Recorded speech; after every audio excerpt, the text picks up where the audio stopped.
The city of Capernaum was on the northern shore of the Sea of Galilee, and though it was a small city of only around 1,500 residents, it was one of the most important places during Jesus' ministry. Because many of Jesus' disciples actually came from the area, it quickly became his home base. In fact, in Mark chapter 2 verse 1, it's described as Jesus' city. Capernaum was the location of many early events in his ministry.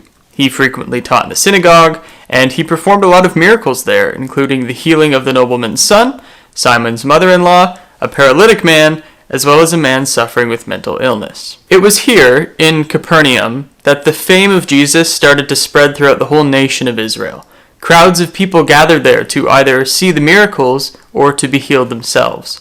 But unfortunately, the people's fascination with Jesus' miracles in Capernaum stopped there. In John chapter 6, Jesus delivers a lengthy message in the local synagogue. He accused the people of following him simply because he was able to perform miracles of healing and providing them food. He warned them not to focus their minds on the natural food that he could miraculously provide, but to focus on the spiritual food, and by that he meant the words of life, which he was speaking to them. But sadly, many of the people had trouble with his teachings. They didn't understand the words that he spoke, and they didn't take the time to figure them out.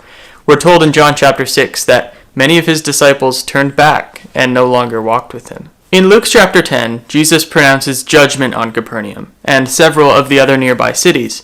He says that rather than being exalted to heaven, Capernaum would be thrust down into hell. And he says that because of all the cities that Jesus visited, Capernaum should have been the most faithful to him. They had the most reason to believe in him. But instead, it was quite the opposite. Once the miracles became normal and his teachings became harder, they started to resent him and to stop following him. So the city of Capernaum presents a powerful lesson. Just because it was the primary residence of Jesus during his ministry, and just because it was the location of many of his miracles and teachings, didn't mean that it was given a free pass. In fact, it was held to a higher standard because it had every reason to have repented, but it didn't. This city reminds us that our future at the judgment isn't determined by how close we were to other faithful people or how much time we spent at places like church. Instead, it's about how we allowed the teaching of Jesus to influence our lives in order that we become more like him.